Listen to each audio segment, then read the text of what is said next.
This chisel handle has got a big chunk out of it. It's obviously been clobbered with something.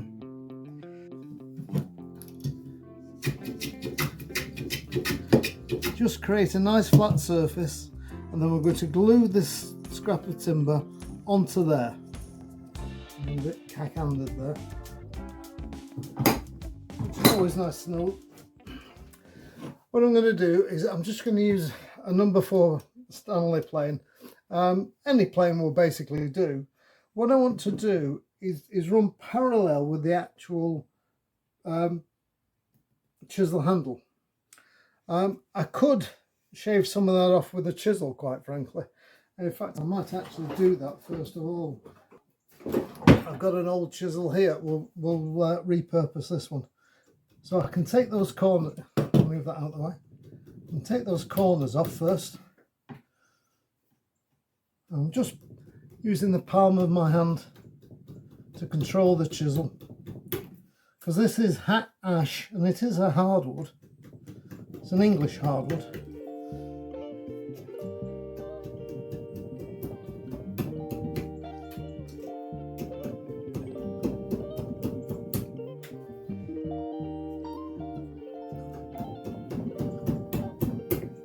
And doing this is a lot quicker than planing it. But I'm not touching this bit because here we're going to be quite close to the surface, and what I'm trying to do is aim for running parallel with the handle of the old chisel without digging into it, obviously. No way to go yet. Now we're getting somewhere close.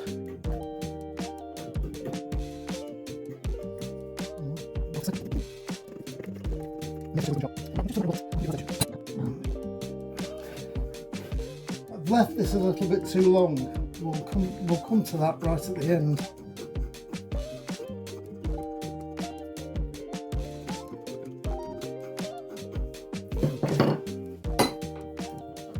Now we're getting somewhere close. I'm going to put it that way this time. But instead of pushing the plane, I'm actually going to pull it towards me.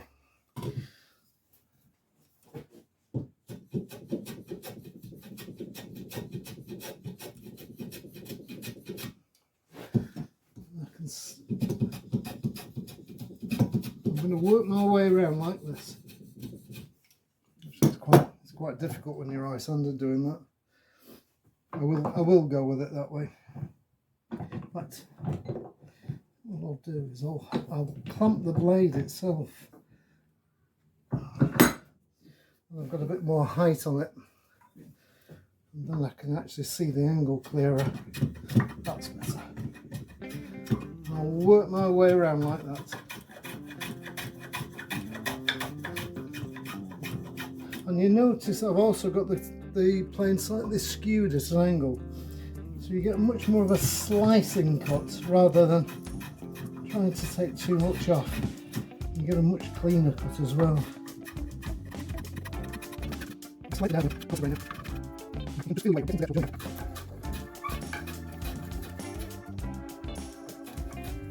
Just take your time. Almost there.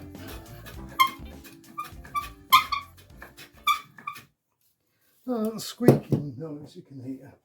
One little trick you can do is, if you have ever seen Paul Sellers and he's ragging a can, which is just basically an oily rag effectively, just give it a couple of strokes on the back of your plane. Always stroke it from the heel of the plane to the toe. Don't try and shave it the other way, it'll all go very wrong. It'll help your plane just glide.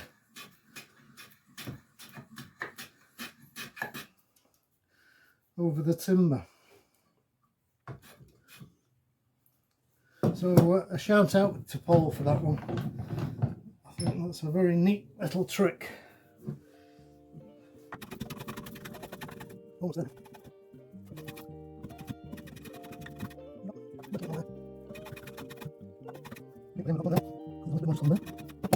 You can always put a ruler along it and just double check. And that's looking pretty neat. Got a slight high spot just here. But as you can see, I'm taking very small shavings off this now. In fact, I've actually just touched the varnish or whatever that finishes.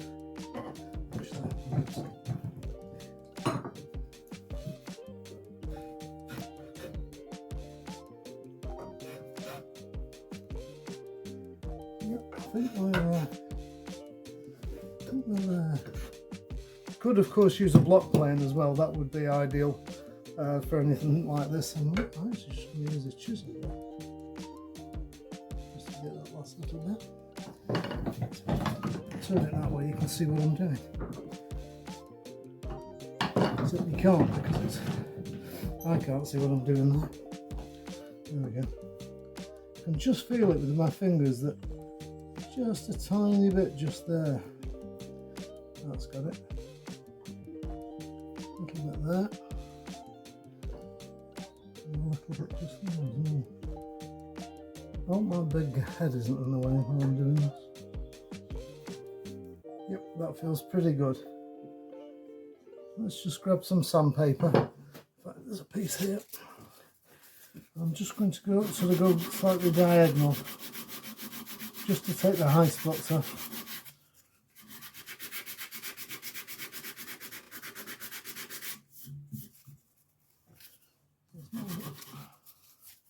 It's not feeling bad at all, actually.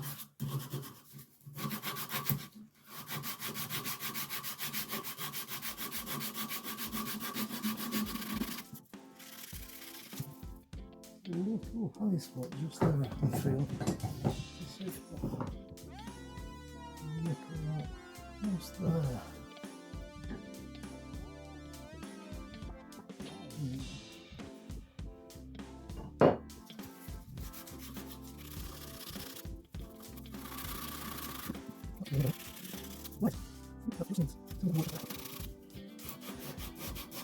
And the thing about chisels is, because they're in your hand sometimes quite long periods of time, you want it to feel smooth and comfortable.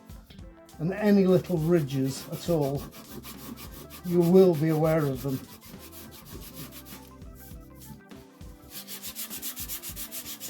So it's worth spending a few minutes just getting that nice and smooth. Right, okay. So the only thing to do now is to trim off and then tidy up the end with a little small saw. And I'm going to go there. Don't really like it being this far out of the noise, but that's why. Put it a bit lower down with the handle. Get rid of the vibration.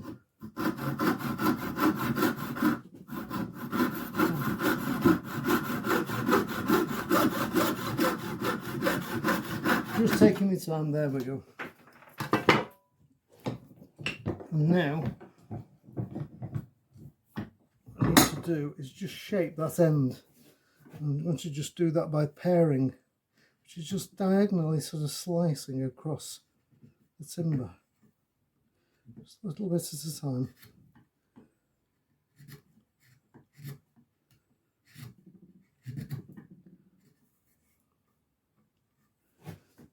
Tiny bit just there. Effectively, I'm just going to follow the pattern of the old one.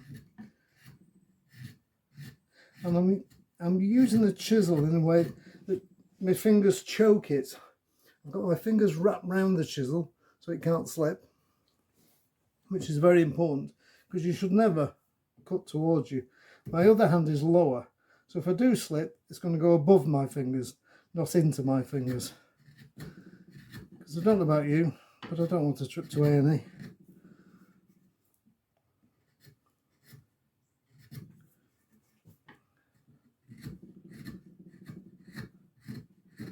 Now that bit I'm going to come out from the other side in a minute.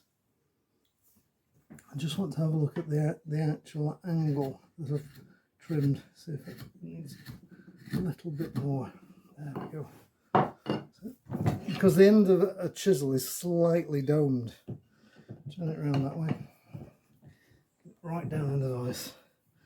And there's just this little bit to go.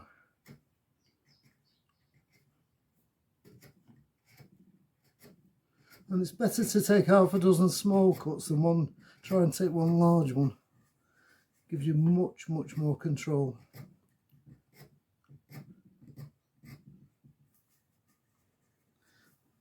There we go, that doesn't look too bad at all. It's a little bit more because it's slightly rounded. Just a little bevel on that edge.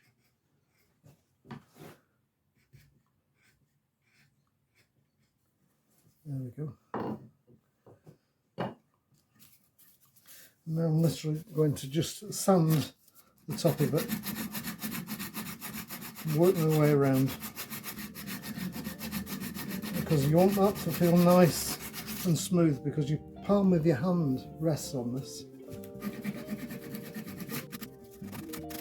Just found myself a larger piece of sandpaper than this one. It's a bit small. Let's fold it that direction instead. There we go.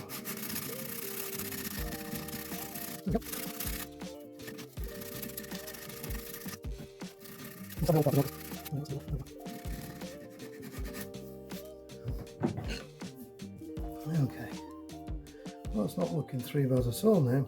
What I am going to do is just clean up this part of the handle with a little bit of wire wool and some methylated spirits, which I've got over here somewhere.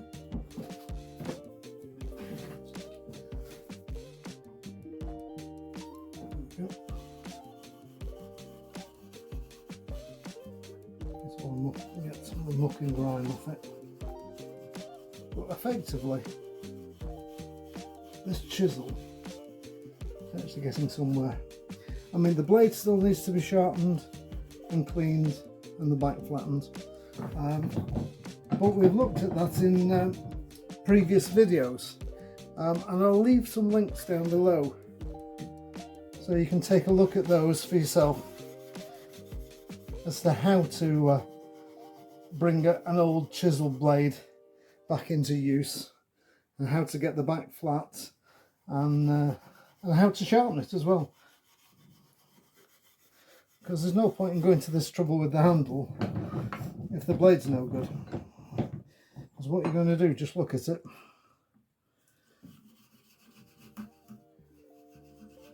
I'll just work my way around.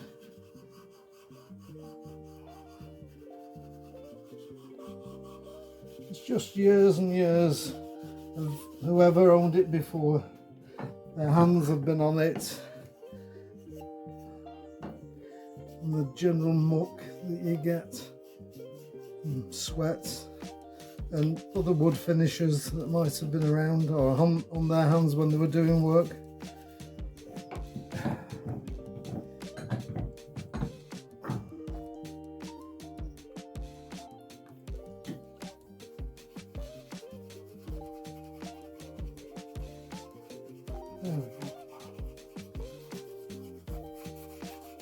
I'm not trying to make this look like it's brand new. I mean, there are limits. Because if you wanted it to look brand new, then the only way of doing that would be to turn a new handle. But the point is, you can take a damaged handle, and without having to have a lathe or something like that, you can bring it back to you. Perfectly usable chisel. And the thing is that a chisel like this, you definitely only pick up for £1, quite frankly. If you're paying much more than that, then you're overpaying for it. Because there's thousands of them out there, tens of thousands probably. Because they were made in vast quantities. Now what I am going to do with this is, obviously that repair really stands out. And that's not really what we want. We'd like it to just sort of disappear a bit. So I'm going to use a little bit of wood stain and a bit of kitchen roll. And this one is antique pine. Not that this is pine, this is ash. But if I just put that onto there, onto the end, to rub it on the whole handle, and suddenly that repair starts to disappear.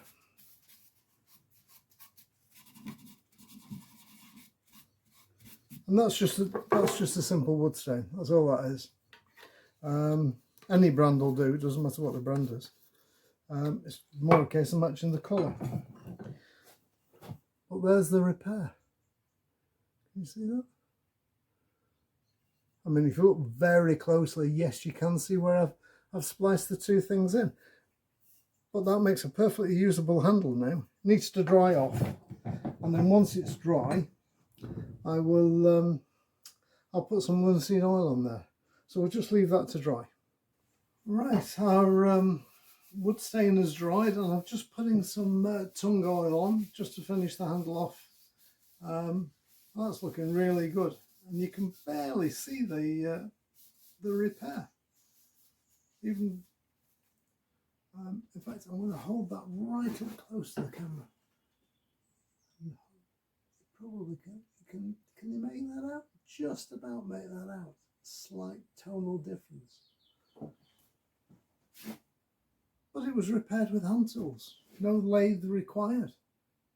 And that makes life a lot easier. It means you've taken a £1 chisel and turned it into something that's really useful. This one still needs to be sharpened. But I've made a video about sharpening and flattening the backs of these chisels, and I'll leave a link to that in the description below, so you can find out exactly how to do that as well. But anyway, thanks for watching. Please give us a like, subscribe if you can, leave a comment by all means, and until next time, take care.